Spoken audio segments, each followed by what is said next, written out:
The moment I walked into that boardroom and saw my presentation on the screen with someone else's name on it, I knew my life was about to change forever. But let me back up. Because what happened next? Well, you need to hear the whole story to believe it. And trust me, by the end of this, you'll understand why some people say, revenge is a dish best served cold. My name is Marcus, and 3 months ago, I was just another guy in a suit, working 60-hour weeks at Thompson Associates, a marketing firm in downtown Chicago. I thought I was building something. I thought I was part of something bigger. I thought my boss, CEO Richard Thompson, actually cared about his employees. Boy, was I wrong. It all started on a rainy Tuesday morning in March. I remember the date exactly because it was the day after my girlfriend Sarah broke up with me. She said I worked too much, that I cared more about my job than our relationship. Maybe she was right, but I had dreams, big dreams. I'd been working on this project for 8 months. 8 months of staying late, missing dinners, skipping weekends. It was a complete rebranding strategy for our biggest client, Megacorp Industries. We're talking about a $50 million account here. The kind of money that changes companies. The kind of project that makes careers. I called it the Phoenix strategy. The idea was simple but brilliant. Instead of trying to fix Megacorp's damaged reputation after their scandal last year, we'd completely rebuild their image from the ground up, like a phoenix rising from ashes. New logo, new messaging, new everything. But most importantly, a new story. The genius part? I'd figured out how to do it for half the cost of traditional rebranding while getting twice the impact. I'd spent months researching, testing, creating focus groups on my own dime. I even used my personal credit card to pay for some of the research because I believed in this project so much. Richard knew about my work, of course. I'd been updating him every week for months. He'd smile and nod and say things like, "Good work, Marcus," and "Keep it up." Sometimes he'd ask detailed questions about my research methods or budget projections. I thought he was just being a good boss, staying involved. I should have known better. That Tuesday morning, I was putting the finishing touches on my presentation. The board meeting was scheduled for Friday, and this was my shot. My moment to prove I wasn't just another employee. Richard had promised me that if this project went well, I'd be promoted to senior director. Maybe even get my own team. I was so excited I could barely sleep. This presentation was perfect. I'd rehearsed it 100 times. I knew every slide, every statistic, every transition. The Phoenix strategy wasn't just going to save Megacorp. It was going to save my career. Around 2 p.m., Richard called me into his office. His corner office with the big windows overlooking the city. I always felt small in that room, surrounded by his awards and expensive art. But that day, I walked in feeling confident. Ready. "Marcus," he said, not looking up from his computer. "About Friday's presentation." "Yes, sir, I'm ready. The Phoenix strategy is going to blow them away." He finally looked at me then, and something in his eyes made my stomach drop. It was cold, calculating, like he was looking at a problem he needed to solve. "Here's the thing," he said slowly. "I've been thinking about this project, and I'm not sure you're ready for this level of responsibility." "Wait, what?" "Sir, I've been working on this for 8 months. I know every detail, He held up his hand. "I know you've put in good work, but this is a $50 million account, Marcus. The board expects a certain level of experience, leadership." I felt the room spinning. "What are you saying?" "I'm saying I'm going to handle the presentation myself. You understand?" No, I didn't understand. This was my project, my idea, my 8 months of blood, sweat, and tears. "But sir, this is my strategy. I created every part of it. I did all the research, Marcus," his voice was sharp now. "You work for this company. Everything you create belongs to Thompson Associates. That's how business works." I stood there, mouth open, trying to process what was happening. He was stealing my work, right to my face. I don't understand. You said if this went well, I'd get promoted. You said, and maybe you will, after I see how the presentation goes. If the board likes it, there might be opportunities for you down the line." down the line.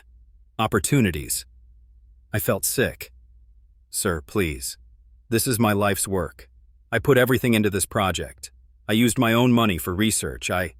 That was your choice, he said, turning back to his computer. Send me all your files by end of day. I'll take it from here.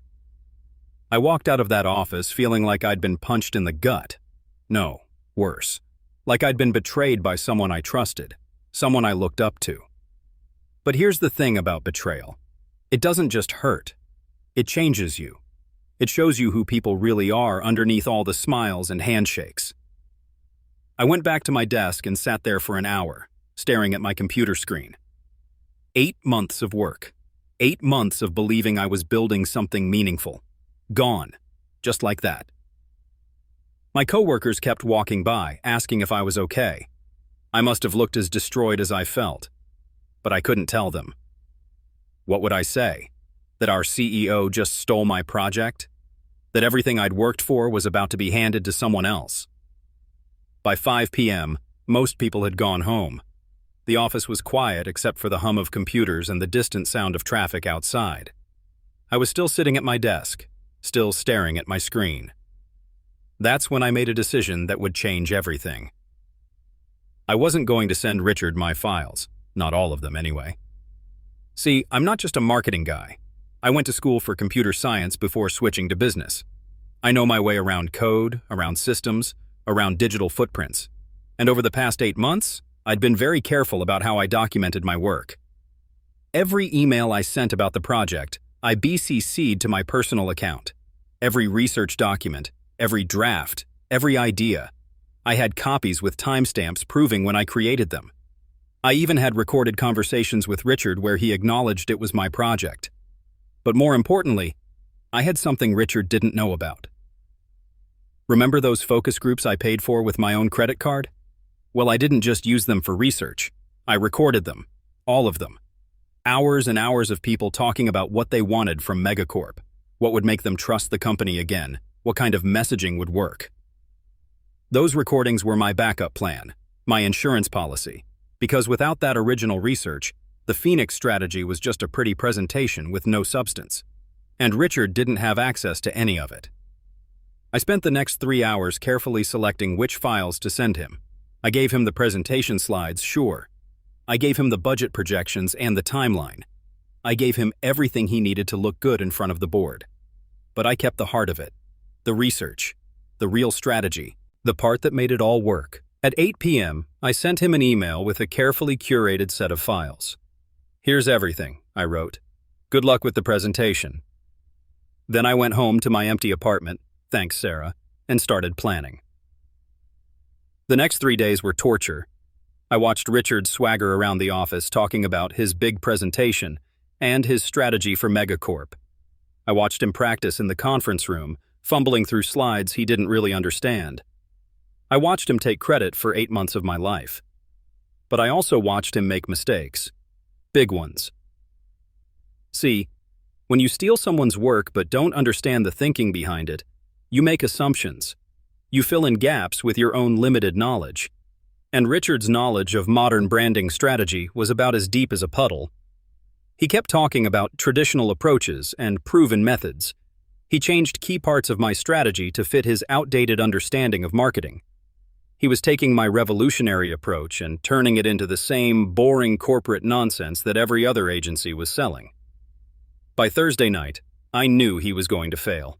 The presentation would be polished and professional, sure, but it wouldn't be brilliant. It wouldn't be the game changer that Megacorp needed. And that's when I realized something that changed everything. I didn't just want my credit back. I wanted justice. Friday morning arrived gray and cold. The board meeting was scheduled for 10 a.m. in the big conference room on the 20th floor. I got to the office early and sat at my desk, watching the clock. At 9:45, I made my move. I walked up to the 20th floor and found a spot in the hallway where I could see into the conference room. Through the glass walls, I could see the board members filing in. 12 of the most powerful people in the company, including some investors I recognized from business magazines. Richard was at the front of the room, adjusting his tie and shuffling through papers. He looked nervous, which was unusual for him. Maybe some part of him knew he was about to present work he didn't understand. At exactly 10 a.m., he began. "Ladies and gentlemen," he said, clicking to the first slide, "today I'm excited to present the Phoenix Strategy, my comprehensive approach to rebranding megacorp industries." My comprehensive approach, my strategy. I watched him go through the slides, explaining concepts he barely understood, using terms he'd learned from my research but couldn't really define. He was like an actor reading lines without understanding the play. And then, about 20 minutes in, one of the board members raised her hand. "Richard," she said, "this research data you're showing, can you walk us through your methodology?" I saw him pause. This was the moment I'd been waiting for. "Of course," he said. "The methodology was quite comprehensive." "Can you be more specific? How many focus groups did you conduct? What was your sample size? What demographic breakdown did you use?" I watched the color drain from his face. These were details buried in my research files, the ones I hadn't given him. "Well," he stammered, "we used industry-standard approaches." "I'm sorry," another board member interrupted, "but could you show us some of the actual focus group data, the raw feedback that led to these conclusions?" This was it. This was the moment. I pulled out my phone and did something that would either save my career or end it. I called the conference room. The phone rang once, twice. Richard looked confused as he glanced at the ringing phone on the table. "Should someone get that?" asked one of the board members. Richard reluctantly picked up. "Hello?" "Richard?" I said, my voice calm and steady. "This is Marcus. I'm standing outside the conference room, and I think there's something the board needs to know." I could see his face through the glass, the confusion, then the dawning horror as he realized what was happening. "Marcus, this isn't the time. Put me on speaker," I said. "Please." He looked around the room at 12 pairs of curious eyes. He had no choice. "You're on speaker," he said quietly. "Thank you. Good morning, board members. My name is Marcus Johnson, and I'm a senior marketing analyst here at Thompson Associates. I'm calling because there's something you need to know about the Phoenix Strategy." I took a deep breath. This was it. No going back. "That strategy Richard just presented to you? I created it. Every slide, every concept, every piece of research. I've been working on it for 8 months, and Richard took credit for my work." The room went dead silent. I could see Richard's face turning red, his mouth opening and closing like a fish. That's not," he started. "Richard," I continued, "remember when you asked me about the focus group methodology? About the sample sizes and demographic breakdowns? You can't answer because you don't have access to that data, because I conducted those focus groups myself, with my own money, and I have all the recordings." One of the board members leaned forward. "Mr. Johnson, are you saying you have documentation proving you created this strategy?" "Yes, ma'am.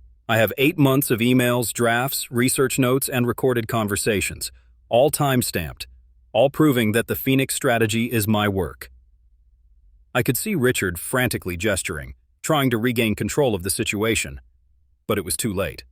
The truth was out.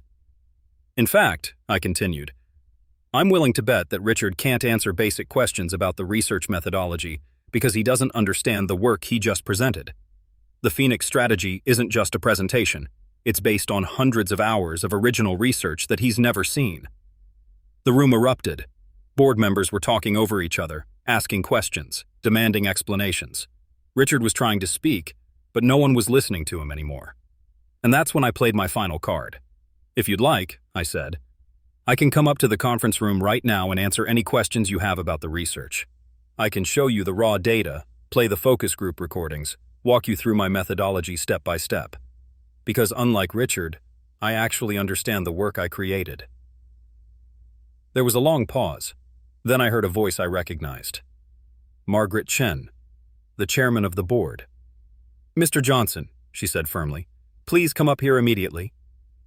I hung up the phone and walked to the elevator, my heart pounding so hard I could hear it in my ears. The elevator ride to the 20th floor felt like it took forever. When the doors opened, I walked down the hallway toward the conference room. Through the glass, I could see chaos. Board members were on their phones, Richard was pacing, and everyone was talking at once. I knocked on the door. Margaret Chen opened it herself.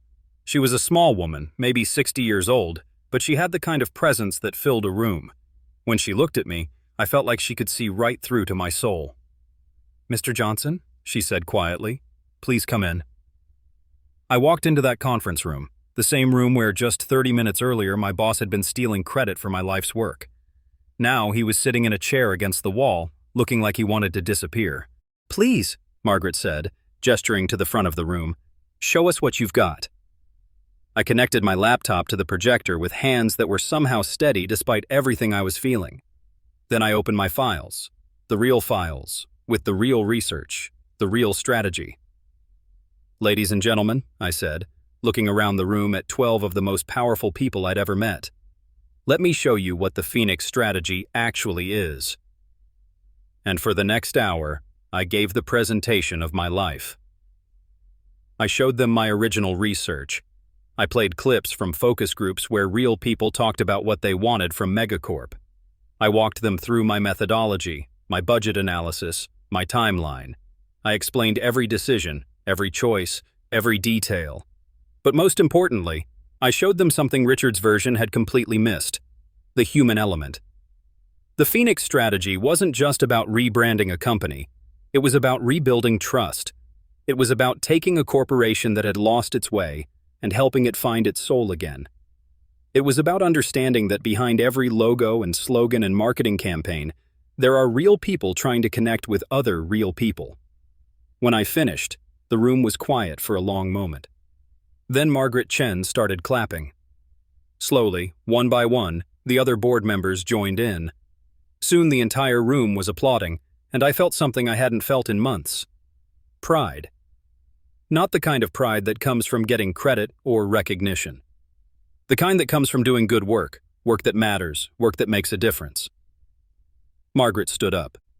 "Mr. Johnson," she said, "that was extraordinary. Truly extraordinary." She turned to look at Richard, who was still sitting against the wall looking like he'd been hit by a truck. "Richard," she said, her voice cold as winter, "I think we need to talk. Privately." That's when I knew Richard's time was up. But my story? My story was just beginning. Hit that like button if you're Team Marcus, and let me know in the comments. Have you ever had a boss steal credit for your work? How did you handle it? What happened next changed everything I thought I knew about my company, my boss, and myself. Margaret Chen asked me to wait outside while the board talked to Richard privately. I sat in the hallway for what felt like hours, my heart still racing from the adrenaline of finally telling the truth. Through the thick glass doors, I could see Richard gesturing wildly, his face red, his mouth moving fast. But I couldn't hear what he was saying. The board members sat stone-faced, listening but not responding. 20 minutes later, the door opened. Richard walked out first, and when he saw me sitting there, his eyes filled with pure hatred.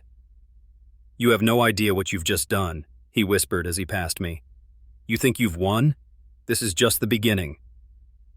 His words sent a chill down my spine, but before I could respond, Margaret Chen appeared in the doorway. "Mr. Johnson, could you join us again, please?" I walked back into the conference room, and immediately I could tell something had shifted. The energy was different, focused, determined. Margaret gestured for me to sit at the head of the table, the same spot where Richard had been presenting my stolen work just an hour ago. "Marcus," she said, using my first name for the first time. "We've had a very interesting conversation with Richard, and we need to ask you some questions." My stomach dropped. Were they going to blame me for causing trouble, for going over my boss's head? "Before we begin," said another board member, a tall man named David Park, "I want you to know that you did the right thing. What happened here today was completely unacceptable." I felt some of the tension leave my shoulders. "Now," Margaret continued, "we need to know, has Richard ever done anything like this before? Have you seen him take credit for other people's work?" That's when I realized this wasn't just about me anymore. This was bigger. I started, then stopped. Was I really going to do this? Was I going to tell them everything?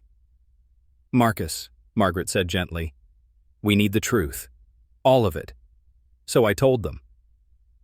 I told them about Jenny from the design team, who created an award-winning campaign last year that Richard presented as his own idea. I told them about Tom from Analytics, who developed a new client tracking system that Richard claimed he invented. I told them about Lisa from PR, who wrote a crisis management plan that Richard used to save a major client relationship without ever mentioning her name. With each story I told, the board members' faces grew darker. "How long has this been going on?" asked another board member, a woman named Sandra Williams. "At least 2 years," I said. "Maybe longer. I only started noticing the pattern after it happened to me." Margaret leaned back in her chair. "And none of these employees came forward?" "Would you?" I asked. "Richard controls everyone's career in this company. He writes the reviews, decides the promotions, determines who gets the good projects. Most people are too scared to say anything." "But you weren't scared," David observed. I thought about that for a moment. "I was terrified," I admitted, "but I was also angry, and sometimes anger is stronger than fear." Margaret nodded slowly. "Marcus, what we're about to tell you cannot leave this room. Do you understand?" I nodded. Richard's behavior is not just unethical, it's potentially illegal. He's been systematically stealing intellectual property from employees and presenting it as his own work to clients and investors. That's fraud. My mouth went dry. Fraud? I knew what Richard did was wrong, but I hadn't thought about the legal implications. "We've been having some concerns about Richard's leadership for a while now," Sandra added. "But we needed proof. What you've given us today is exactly what we needed." "What happens now?" I asked. Margaret smiled, but it wasn't a happy smile. It was the smile of someone who was about to deliver justice. "Now we investigate. We're going to interview every employee Richard has worked with over the past 3 years. We're going to review every presentation he's given, every strategy he's claimed to develop. And we're going to find out exactly how deep this goes." She paused, looking directly at me. "And we're going to need your help." That's how I became an undercover detective in my own company.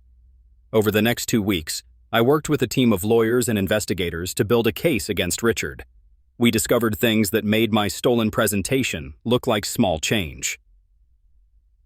Richard had been taking credit for major client wins, innovative strategies, and breakthrough ideas for 3 years. He'd built his entire reputation on other people's work. Some of the achievements that got him promoted to CEO? They weren't his either. But here's the part that really made my blood boil. He wasn't just stealing credit. He was actively sabotaging the careers of the people whose work he stole. Remember Jenny, whose campaign won awards? Richard gave her a negative performance review that same year, claiming she lacked creativity and initiative. Tom, who developed the tracking system? Richard blocked his promotion, saying he wasn't ready for more responsibility. Lisa, who wrote the crisis management plan? Richard transferred her to a different department where she couldn't work on high-profile projects anymore. He was stealing their best work and then punishing them for being talented. It was evil. The investigation moved fast, too fast for Richard to cover his tracks. On a Wednesday morning, exactly 2 weeks after my boardroom revelation, I was called into Margaret Chen's office. Not the conference room this time, her personal office.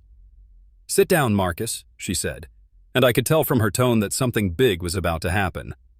"We've completed our investigation," she began, "and I have to tell you, what we found was worse than we imagined." She opened a thick folder on her desk. "Richard Thompson has been systematically stealing work from his employees for over 3 years. We've identified 17 separate instances of intellectual property theft, 17 employees whose careers were damaged by his actions."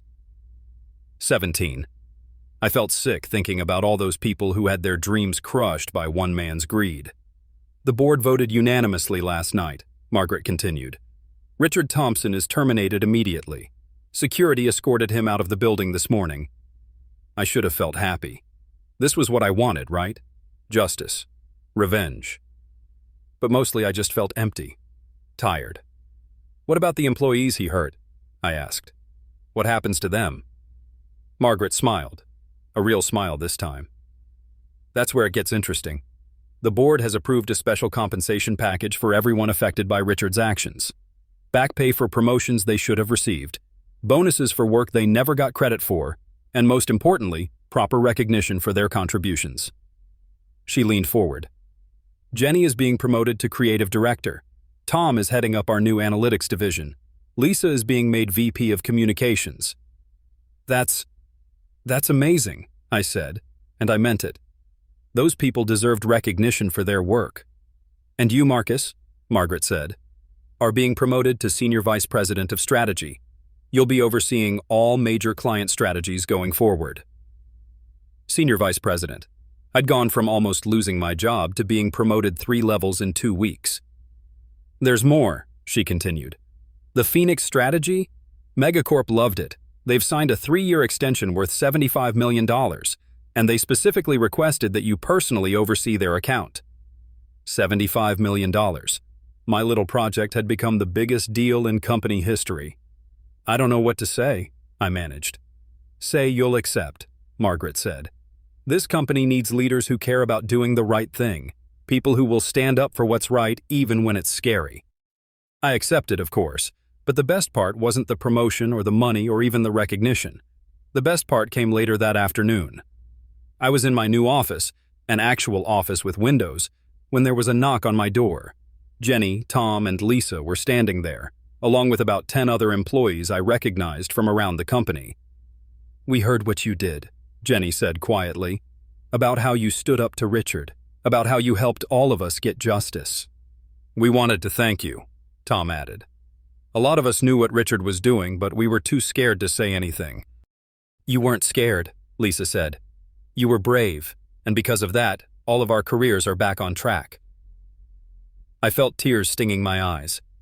This was better than any promotion, any raise, any recognition. These were real people whose lives had been changed because I decided to stand up for what was right. I just did what anyone would do, I said. No, Jenny shook her head. Most people would have stayed quiet. Most people would have been too scared to risk their jobs. But you risked everything to help people you barely knew. That night, I went home to my apartment and called Sarah, my ex-girlfriend who had broken up with me because I worked too much. Marcus? She answered, sounding surprised. Is everything okay? I got promoted, I told her. Senior Vice President. Wow. Congratulations. I'm happy for you. There was a long pause. Sarah, I said, you were right. I was working too much. I was so focused on climbing the ladder that I forgot about everything else. But I learned something these past few weeks. What's that? Work isn't just about getting ahead. It's about doing something meaningful. It's about standing up for people who can't stand up for themselves. It's about making a difference. She was quiet for a moment. You sound different, she said finally. I am different. I know what matters now. We talked for another hour, about dreams, about values, about what we really wanted from life. She agreed to have dinner with me the following weekend. Not to get back together necessarily, but to see who I'd become. 6 months later, Sarah and I were engaged. The dinner had gone well, very well. But this story isn't really about getting the girl or getting the promotion. It's about something bigger. 3 weeks after Richard was fired, I got a call from a number I didn't recognize. Is this Marcus Johnson? The voice asked. Yes, who's this? My name is Kevin. I work at Davidson Associates. I heard about what happened at your company, and I wanted to talk to you. Davidson Associates was our biggest competitor. I'm listening, I said carefully. Our CEO has been doing the same thing, taking credit for our work, stealing our ideas. A bunch of us want to do something about it, but we don't know how. We heard you know how to fight back. Over the next few months, I got similar calls from people at 6 different companies. Apparently, what Richard had been doing wasn't unique. There were bosses all over the city stealing credit from their employees. That's when I realized my real calling wasn't just marketing. It was justice. I started a consulting firm called Phoenix Strategies, named after the project that started it all. But instead of helping companies with marketing, I help employees fight back against workplace theft and fraud. In the past year, my firm has helped expose 12 corrupt executives and recovered millions of dollars in stolen wages and benefits for hundreds of workers. We've helped people get promotions they deserved, recognition they earned, and justice they thought they'd never see. And you know what the best part is? Richard Thompson never found another job in marketing. Word gets around in our industry, and nobody wants to hire a CEO who builds his reputation on stolen work. Last I heard, he was working at a car dealership in the suburbs. Meanwhile, Thompson Associates, now called Chen Associates after Margaret became CEO, is thriving. Our revenue has doubled, our employee satisfaction scores are through the roof, and we've won more awards in the past year than we did in the previous 5 years combined. It turns out that when you actually give people credit for their work, they do better work. Who would have thought? But here's what I really learned from all of this. Standing up to bullies is scary. It's risky. It might cost you your job, your security, your comfort. But staying silent costs you something much more important, your self-respect. I spent 8 months watching Richard steal my work and staying quiet because I was afraid. Afraid of losing my job, afraid of making waves, afraid of being seen as a troublemaker. But fear is just another word for not knowing what you're capable of. When I finally stood up to Richard, I discovered something about myself that I never knew. I'm stronger than I thought. I'm braver than I believed. And I'm willing to fight for what's right, even when it's hard. That phone call to the boardroom wasn't just about getting credit for my work. It was about finding my voice. It was about becoming the person I was meant to be. And that's a lesson worth more than any promotion, or raise, or recognition. The Phoenix strategy wasn't just about rebranding Megacorp. It was about rebranding myself. Rising from the ashes of who I used to be, scared, quiet, willing to let others take credit for my work, and becoming who I was meant to be, someone who stands up for what's right, no matter the cost. Sometimes the best revenge isn't getting back at the people who hurt you. Sometimes the best revenge is becoming so successful, so happy, so fulfilled, that their betrayal becomes the best thing that ever happened to you. Richard Thompson stole my presentation that day, but in doing so, he gave me something much more valuable. He gave me my life back. If this story inspired you, make sure to hit that subscribe button and ring the notification bell. I share true stories of people standing up to workplace bullies, corrupt bosses, and unfair systems every week. And remember, if you're dealing with a situation like Marcus's, you're not alone. Your work matters, your ideas matter, and you deserve credit for what you create. Drop a comment below and let me know. What would you have done in Marcus's situation? Have you ever had to stand up to a corrupt boss? Share your story. It might help someone else find the courage to speak up. Thanks for watching, and remember, sometimes the best revenge is simply refusing to stay silent.